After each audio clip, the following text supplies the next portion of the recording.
ఈరోజు ఘంటసాల గారి జయంతి. అయితే ఘంటసాల గారి తర్వాత అతను వారసుడిగా వారసుడు అంటే పాటల్లో వారసుడిగా ఖ్యాతికెక్కినటువంటి ఎస్పి బాలసుబ్రహ్మణ్యం గారు విగ్రహం నిజానికి రవీంద్ర భారతిలో త్వరలో ఆవిష్కరించబోతున్నారు. అయితే ఆయన విగ్రహావిష్కరణకి కొంతమంది తెలంగాణ వాదులు వ్యతిరేకిస్తున్నారు. అసలు జరిగింది ఏమిటంటే నిజానికి అక్కడ రవీంద్ర భారతిలో బాలసుబ్రహ్మణ్యం గారి విగ్రహం ఈరోజు పెట్టారు, కానీ ఏనాడో బాలసుబ్రహ్మణ్యం గారు తన సొంత ఖర్చుతో ఘంటసాల గారి ఆ విగ్రహాన్ని ఆవిష్కరించారు. అంటే ఆవిష్కరణకి లతా మంగేష్కర్ని పిలిచారు. అయితే ఇప్పుడు రవీంద్ర భారతిలో ఉన్నటువంటి విగ్రహాలు ఒకటి ఘంటసాల గారిది, రేపు ఆవిష్కరించబడితే త్వరలో అది ఎస్పి బాలసుబ్రహ్మణ్యం గారిది. అయితే ఈ లోపున ఎస్పి బాలసుబ్రహ్మణ్యం గారి విగ్రహావిష్కరణ కోసం కొంత గొడవ ప్రారంభమైంది తెలంగాణలో. నిన్న సుబ్బలేఖ సుధాకర్ గారు ఆ విగ్రహావిష్కరణ ఏర్పాట్ల కోసం చూడడం కోసం వెళ్ళడం జరిగింది. అక్కడే ఒక మంత్రి గారు కూడా ఉన్నారు. అయితే ఎవరో వీడియో తీస్తున్నారు. వీడియో తీస్తున్నసరికి సుబ్బలేఖ సుధాకర్ దాన్ని అడ్డుకునే ప్రయత్నం చేశాడు, ఆ కెమెరా లాక్కునే ప్రయత్నం చేశాడు. అక్కడ Telangana activist I think Dilip గారు అనుకుంటాను నేను, ఆయన వచ్చారు అక్కడికి. అదే సమయంలో వచ్చారు, వాళ్ళ మధ్య కొంత ఘర్షణ జరిగింది. ఘర్షణ అంటే నువ్వెవడు ఆపడానికని. కానీ సుబ్బలేఖ సుధాకర్ చెప్పింది ఏంటంటే ఆయన వచ్చిన ఛానల్ సంబంధించిన వ్యక్తిని సంగతి నాకు తెలియదు అని చెప్పినట్టు తెలుస్తుంది మనకి. అయితే ఏదైనప్పుడు కూడా అక్కడ గొడవ అయింది. ఆ గొడవలో ఆ దిలీప్ గారు ఏమన్నారంటే అసలు బాలసుబ్రహ్మణ్యాన్ని ఆయన తెలంగాణ వ్యక్తి కాదు, సరికదా తెలంగాణ గీతాన్ని పాడడానికి వ్యతిరేకించిన వ్యక్తి, అటువంటి వ్యక్తి తాలూకు విగ్రహాన్ని ఇక్కడ ఎందుకు ప్రతిష్ఠిస్తారు, మేము అడ్డుకుంటాం, ఒకవేళ ప్రతిష్ఠించినా మేము దాన్ని కూలదోస్తామని తెలంగాణ వాళ్ళు కొంతమంది అంటున్నారు. ఇక్కడ ఒక విషయం మనం గమనించాలి.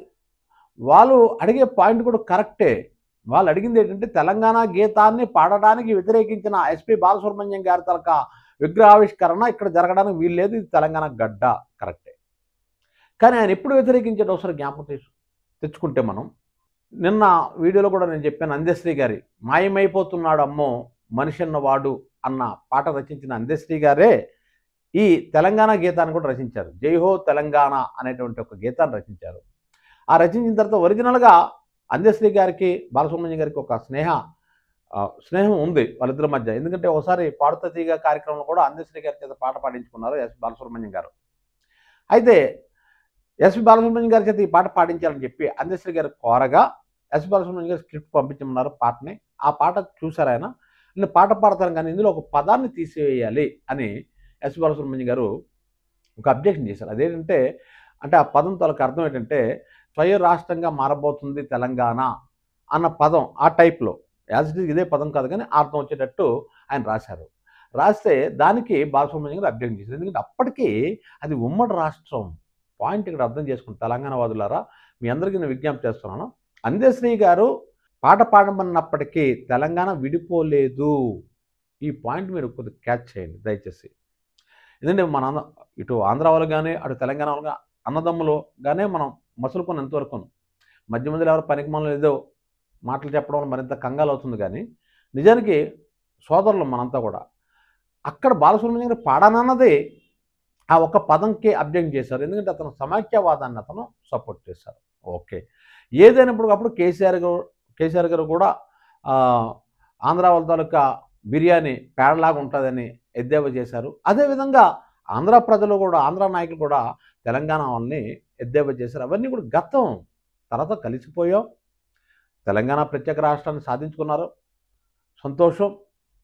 అదేవిధంగా కవితమ్మ కేసీఆర్ గారి కూతురు పార్లమెంట్లో ప్రత్యేక హోదా ఇమ్మనమని కూడా తెలంగాణ వాది అయ్యుండి కూడా ఆంధ్రప్రదేశ్ కోసం అడిగింది. ఆవిడ మంచి మనసుకి నిజంగా ధన్యవాదాలు. అలా తెలంగాణ వాదులు ఎప్పుడు కూడా ఆంధ్ర వాళ్ళని నీచంగా చూడలేదు, తక్కువగా చేసి చూడలేదు. ఉద్యమకాలం తిట్టుకున్నాం, కొట్టుకున్నాం, ఏదో జరిగింది. కానీ వన్స్ ఉద్యమం పూర్తి అయిపోయిన తర్వాత తెలంగాణ రాష్ట్రం ఏర్పడిన తర్వాత మన మధ్య పొరపచ్చాలు లేవు. ఈ విషయం గమనించండి. బాలుగారు పాడననేది తెలంగాణ రాకముందు ఆ విషయం మనం గమనించాలి. ఎందుకంటే అప్పుడు కొంతమంది తెలంగాణ సపోర్ట్ చేసి, కొంతమంది సమైక్యాంధ్ర సపోర్ట్ చేశారు. అంతవరకు ఆర్ నారాయణమూర్తి గారు ఆంధ్రవాడయ్యి ఉండి తెలంగాణ సపోర్ట్ చేయలేదా? ఆ విషయం మీరు ఎందుకు మర్చిపోతున్నారు? ఆర్ నారాయణమూర్తి పక్కా తెలంగాణ ఇచ్చి తీరాల్సిందని మాట్లాడాడు ఆయన. సో ఆంధ్ర వాళ్ళు కూడా కొంతమంది తెలంగాణ సపోర్ట్ చేసిన వాళ్ళు ఉన్నారు. అలాగే తెలంగాణ వాళ్ళు కూడా ప్రత్యేక హోదా ఇవ్వాలి అని పట్టుబడిన తెలంగాణ వాదులు ఉన్నారు. అయితే ఇక్కడ ఇన్సిడెంట్ జరిగింది దురదృష్టవశాత్తు శుభ్రా సుధాకర్ గారికి అతను ఛానల్ వాళ్ళని తెలియకపోవడం వల్ల ఎక్కడి నుంచి బయటకు అనడం, అక్కడే తెలంగాణ యాక్టివిస్ట్ దిలీప్ గారు అనుకుంటున్న ఆయన రావటం ఒకేసారి జరగటం, మొత్తం మీద అక్కడ కొద్దిగా ఉద్రిక్త వాతావరణం ఏర్పడింది. అయినప్పుడు కూడా సుధాకర్ వెళ్ళిపోయాడైనా. అయితే ఇక్కడ పాయింట్ ఏంటంటే, మీరు అడిగే పాయింట్ కూడా కరెక్ట్. ఎందుకంటే మరి మరి అందశ్రీ గారి గద్దర్ గారి విగ్రహాలు ఎందుకు ఇక్కడ రవీంద్ర భారతిలో పెట్టలేదు అన్న పాయింట్ ఒకటి లేవదీశారు. కరెక్ట్ పాయింట్ అది, కరెక్ట్ అది. ఆ పెట్టవలసింది ఎవరండి? తెలంగాణ గవర్నమెంట్ కదా. రవీంద్ర భారతిలో అందశ్రీ గారి విగ్రహం పెట్టాలన్నా, లేదా గద్దర్ గారి విగ్రహం పెట్టాలన్నా, లేదా మంచి మంచి ప్రజా కవులు ఉన్నారు అక్కడ, ప్రజా గాయకులు ఉన్నారు. మరి గద్దర్ తక్కువ పేరా? ఆయన పేరు మీద ఏకంగా నంది అవార్డులు ఇస్తున్నారు కదా ఇప్పుడు. సో ఆయన మామూలు గాయకుడు కాదు కదా. గద్దర్ అంటే ఒక యుద్ధ నౌక అంటారు. గద్దర్ గారిని అందరం గౌరవిస్తాం. ఆంధ్రాలో ఎంతో గౌరవం గద్దర్ గారు అంటే. గద్దర్ గారు చనిపోయాడు, మేము చాలా బాధపడ్డాం. గద్దర్ గారి మీద తుపాకీ గుళ్ళు కాల్చినప్పుడు చంద్రబాబు నాయుడు ప్రభుత్వంలో అప్పుడు కూడా బాధపడ్డాం. ప్రజా గాయకుడు ఆయన. కాకపోతే మాకు ఆంధ్ర వాళ్ళకి వాళ్ళ మీద అభిమానం లేదని ఎవరో ఎందుకు అనుకుంటున్నారు అసలు? మరి అక్కడ గద్దర్ గారు విగ్రహం పెట్టాల్సిన హక్కు ఎవరికి ఉంది అంటే బాధ్యత కానీ హక్కు కానీ అక్కడ తెలంగాణ గవర్నమెంట్ కదా. మరి అదేవిధంగా అందశ్రీ గారి విగ్రహం పెట్టాలి, కంపల్సరీ పెట్టాలి. ఒక్క పాట చాలు ఆయన ఎంత గొప్ప కావని చెప్పడానికి. నిన్నే వీడియోలో నేను చెప్పాను, ఇప్పుడు కూడా చెప్పాను అన్నది. సో అటువంటి గొప్ప గొప్ప గాయకులు తెలంగాణలో చాలామంది ఉన్నారు. వాళ్ళ విగ్రహాలు పెట్టడం తప్పేం లేదు, పెట్టాలి కూడా. కానీ ఇక్కడ పాయింట్ ఏంటి, పెట్టాల్సిన తెలంగాణ గవర్నమెంట్ కదా. అప్పుడు మీరు ఇంకో క్వశ్చన్ వేశారు ఏంటంటే, ఆంధ్రాలో పెడతారా అమరావతిలో పెడతారా అని అడిగారు. నిజమే, ఇక్కడ అమరావతి ఇంకా రాజధానికి ఇంకా డెవలప్ అవ్వలేదు. ఇంకా నీళ్ళు తోడుతూనే ఉన్నాం. ఇక్కడ మా రాజధానిలో మేము నీళ్ళకి తోడుతున్నాం, వర్షం వస్తే తోడుకునే పరిస్థితి. ఇంకేం డెవలప్ అవ్వలేదు. డెవలప్ అయిన తర్వాత పెడతారా పెట్టడం మీరు చూడాలి కదా. అందరూ తెలుగు వాళ్ళే కదా. నెక్స్ట్ ఇంకోటి ఏంటన్నారంటే, పాసం యాదగిరి గారు పెద్ద ఆయన ఏమన్నాడంటే, మేము అంబేద్కర్ విగ్రహం పెట్టాలన్నా మాకు గవర్నమెంట్ ఇక్కడ అనుమతి ఇవ్వటం లేదు. అలాంటిది ఎస్పీ బాలసుబ్రహ్మణ్యంకి ఎలా అనుమతి ఇచ్చారు అని అడుగుతున్నా. అడగవలసింది మీరు ఆంధ్ర వాళ్ళని కాదండి, మీ రాష్ట్ర ముఖ్యమంత్రిని రేవంత్ రెడ్డి గారిని అడగండి. ఎందుకు మీరు అనుమతి ఇవ్వటం లేదు, ఎందుకు పెట్టనివ్వటం లేదు ఇక్కడ? ఇప్పుడు మీ ప్రజాకవులు అయిన తర్వాత వాళ్ళు జనం గుండెల్లో నిలిచిపోతారు. గాయకులంతా కళాకారులైన తర్వాత ఎవరైనా నటులైనా లేదు నాయకులైనా వాళ్ళు ప్రజల గుండెలు నిలిచిపోతారు. వాళ్ళకి విగ్రహాలు అవసరం పెట్టాలి. ఎందుకంటే తర్వాత తరానికి ఈయన ఎంత గొప్ప వ్యక్తో, ఈయన ఎవరు, తర్వాత తరానికి 2-3 తరాల తర్వాత ఆయన పేరు తెలియకపోతే ఇదిగో ఈయన సో అండ్ సో పలానా గాయకుడు, లేదా పలానా నటుడు, పలానా నాయకుడు అని తర్వాత తరానికి చెప్పడం కోసం ఆ రోజు శిలాశాసనాలు ఉండే ఇప్పుడు విగ్రహాలు పెడుతున్నాం. కాబట్టి ఎస్పీ బాలసుబ్రహ్మణ్యం గారి విగ్రహ ఆవిష్కరణని మీరు అడ్డుపడడం కరెక్ట్ కాదు. మీరు డిమాండ్ చేయండి. మీతో కూడా ఆంధ్రులను కూడా మేము సపోర్ట్ ఇస్తాం. ఎందుకు గద్దర్ గారి విగ్రహం పెట్టరు, ఎందుకు అందశ్రీ గారి విగ్రహం పెట్టరు? అలా ప్రజాకవులు ఉన్నారు, గాయకులు ఉన్నారు, కళాకారులు ఉన్నారు. కాంతారా గారు ఉన్నారు కదా తెలంగాణ నుంచి. ఎన్టీఆర్ ఏఎన్ఆర్కి ధీటుగా నిలబడ్డాడు ఆయన. కత్తి కాంతారా గారు అంటే ఒక ఫేమస్ ఆయన. ఆ రోజుల్లో చాలా లావిష్ లైఫ్ అయింది. ఆయన అందరం గౌరవించాం కదా. అలా ఎంతోమంది తెలంగాణ నటుల్ని ఆంధ్రాలో గౌరవించారు, ఆంధ్ర నటులు తెలంగాణలో గౌరవించారు. అందరూ మన తెలుగు నటులు అనే ఫీలింగ్తో ఉన్నాం. అక్కడ చూడండి, కళాకారులకి ఒక్క విషయం గమనించండి. కళాకారులకి ఇప్పుడు కూడా ప్రాంతీయ భావాలు కానీ లేదు భాషా భేదాలు కానీ ఏమి ఉండవు. ఎందుకు ఉండవు? చిన్న ఎగ్జాంపుల్ చెప్తున్నాను. రజనీకాంత్ ఎవరండి? ఆంధ్రాలో ఎంతమంది రజనీకాంత్ ఫ్యాన్స్ లేరు? కమలాసన్ ఫ్యాన్స్ ఎంతమంది లేరు? శివాజీ గణేష్ని ఎంతమంది గౌరవించరు? అంతవరకు ఇదే ఎస్పీ బాలసుబ్రహ్మణ్యం గారికి చెన్నైలో ఆయన పేరు మీద ఒక వీధికి ఒక పేరు పెట్టారండి, ఎస్పీ బాలసుబ్రహ్మణ్యం గారి వీధి అని. మరి ఆయన తమిళుడా? నెల్లూరు జిల్లాలో పుట్టిన తెలుగుడే కదా. కానీ తమిళ వాళ్ళు ఎందుకు గౌరవిస్తున్నారు? భాష కూడా అది కాదు, భాష కూడా తెలుగు భాష కాదు, అది తమిళం. అయినప్పుడు కూడా ఏకంగా ఒక వీధిగా పేరు పెట్టారే. వాళ్ళు ప్రాంతీయాభిమానం చూపించుకోలేదు ఇక్కడ. అదేవిధంగా బాలసుబ్రహ్మణ్యం గారు అంటే ఏంటి? ఒక లెజెండరీ సింగర్, ఒక 50,000 పైన పాటలు పాడి గిన్నీస్ బుక్ రికార్డులోకి ఎక్కినటువంటి మహోన్నతమైన వ్యక్తి, భారతదేశం పేరుని ఇంటర్నేషనల్ లెవెల్లో తీసుకున్న వ్యక్తి. అలాగే ఆయన పాడని రూపాయి నోటు మీద ఎన్ని భాషలు ఉంటాయో దాదాపు అన్ని భాషల్లో పాటలు పాడినటువంటి భారతదేశం చెందినటువంటి ఏకైక గాయకుడు ఎస్పీ బాలసుబ్రహ్మణ్యం గారు. కాబట్టి ఆయనకి మనం ఒక ప్రాంతం అనో ఒక భాషను మనం విధించిన మరాఠీలో పాటలు పాడాడు, కన్నడలో పాడాడు, తమిళంలో పాడాడు, హిందీలో పాడాడు, భోజ్పురిలో కూడా పాడాడు, ఒడియాలో పాడాడు. ఎన్ని భాషలు ఆయన అన్ని భాషల్లో పాడి ఒక అంటే ఇక ముందుట బాలసుబ్రహ్మణ్యం స్థాయికి వచ్చేటువంటి గాయకుడు ఎవరు లేనంత గొప్పగా ఆయన ఆ స్థాయికి వెళ్ళాడు ఆయన. అటువంటి వ్యక్తులను గౌరవించుకోవాలండి. నేను అంటుంది గద్దరు విగ్రహం పెట్టాలి, అందశ్రీ విగ్రహం పెట్టాలి. అది పెట్టాలని చెప్తే దీన్ని తీసేయాల్సిన అవసరం లేదు కదా. దీన్ని ఉంచండి. ఈ ఆవిష్కరణ సభకి తెలంగాణ వాదులు కూడా మన గాయకుడు అనుకొని రండి. అదేవిధంగా హైదరాబాద్లో ఉన్నటువంటి లేదా తెలంగాణలో ఉన్నటువంటి ఈ ఆంధ్రప్రదేశ్ సంబంధించిన ఎంతోమంది అక్కడ ఉద్యోగాలు చేసుకుంటున్నారు, చదువుకుంటున్నారు. వాళ్ళు గద్దరు విగ్రహ ఆవిష్కరణకు వాళ్ళందరూ వస్తారు. గద్దరు గారిని అందించడానికి కానీ లేకపోతే ఇప్పుడు ఈ ఇన్సిడెంట్ జరుగుతుందో నాకు తెలియదు కదా. నేను 2 రోజుల క్రితం నేను పెట్టాను అంటే నేను రికార్డ్ చేశాను, నిన్న పెట్టినట్టుగా ఉన్నాం అది వీడియో. అప్పుడు అందశ్రీ గారి గురించి చెప్పాను కదా. ఆ ఒక్క పాట కోసం అమెరికా తీసుకెళ్లారండి అందశ్రీ గారిని. మాకు తెలుసు అండి తెలంగాణ కవుల తాలూకు గొప్పతనం మాకు తెలుసు. తెలంగాణ సాహిత్యవేత్తలు, ప్రజా చైతన్యవేత్తలు ఎంతమంది లేరు తెలంగాణలో. కాబట్టి గద్దర్ గారి విగ్రహం పెట్టకూడదు అని ఇక్కడ ఎవరు అంటం లేదు. కానీ బాలసుబ్రహ్మణ్యం గారి విగ్రహం పెట్టడానికి ఆవిష్కరణకి మీరు దయచేసి అడ్డు చెప్పకండి. ఎందుకంటే మీరు కావాలంటే అక్కడ ఉంది తెలంగాణ గవర్నమెంటే కదా, తెలంగాణ వాదులే కదా. ఆంధ్ర వాళ్ళు అక్కడ పరిపాలించడం. ఇక్కడ చంద్రబాబు నాయుడు తెలంగాణ రాష్ట్ర ముఖ్యమంత్రి ఎవరండి? రేవంత్ రెడ్డి గారు కదా. ఆయన ఆంధ్ర కూడా తెలంగాణ కూడా. అక్కడ కానీ జగన్ వచ్చి పరిపాలిస్తున్నాడా, లేదా చంద్రబాబు నాయుడు వచ్చి పరిపాలిస్తున్నాడా, లేదా పవన్ కళ్యాణ్ వచ్చి పరిపాలిస్తున్నాడా? తెలంగాణ వాళ్ళే కదా. మీరు నిలదీయండి మీ ముఖ్యమంత్రిని. ఎందుకు అంబేద్కర్ విగ్రహం పెట్టినెవరు? ఎందుకు మీరు గద్దర్ విగ్రహం పెట్టలేదు ఈ ఆడిటోరియంలో, ఈ రవీంద్ర భారత్లో?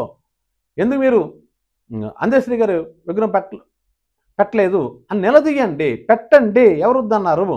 కానీ వాళ్ళు పెట్టకపోతే, తెలంగాణ గవర్నమెంట్ పెట్టకపోతే, తెలంగాణ గవర్నమెంట్ ఈరోజు ఎస్ బాలసుబ్రహ్మణ్యం గారి విగ్రహావిష్కరణకి సీఎం గారు వస్తుందంటే మీరు అడగవలసింది సీఎం గారినండి.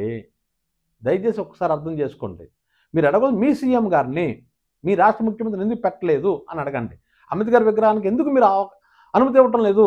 ఎందుకంటే పాసం యాదగిరి గారు చెప్పారు, ఎవరో అంబేద్కర్ విగ్రహం పెడతానంటే సీఎం గారు ఓకే అయినా సరే అక్కడ కమిషనర్ అనుమతి ఇవ్వటం లేదని. నిలదీయండి, గవర్నమెంట్ నిలదీయండి. కానీ దానికి బాలసుబ్రహ్మణ్యం గారు ఏం చేస్తారు? ఆయన కులాలకి, మతాలకి, భాషలకి అన్నిటికీ ఆయన క్రిస్టియన్ పాటలు పాడాడు.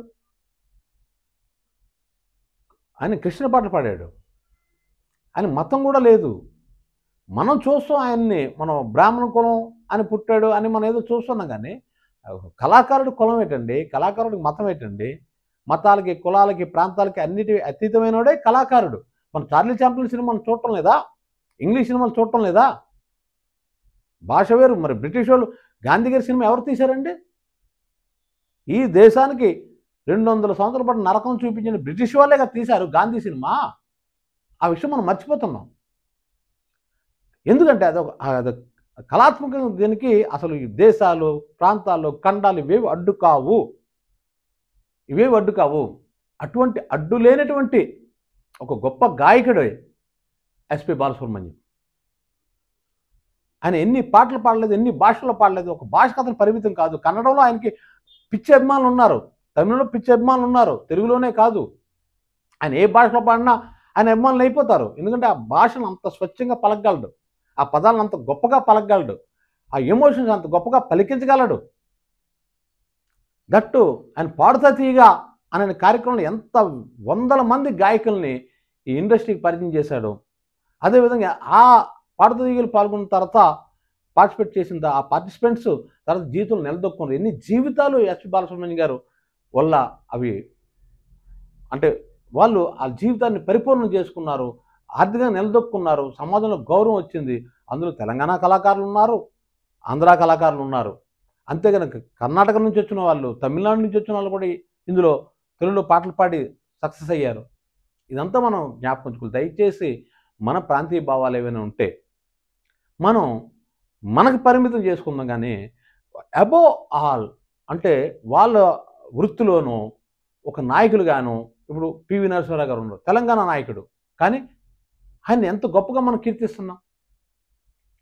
ఈ దేశానికి ఆర్థిక సరళీకృతం ఏర్పాటు చేసి మన బంగారం బ్యాంకుల్లో ఉండిపోతే తనఖా పెట్టేస్తే దాన్ని విడిపించి దేశాన్ని ముందుకు తీసుకున్న గొప్ప నాయకుడు తెలంగాణ నాయకుడు పివి నరసింహ గారు కాదా?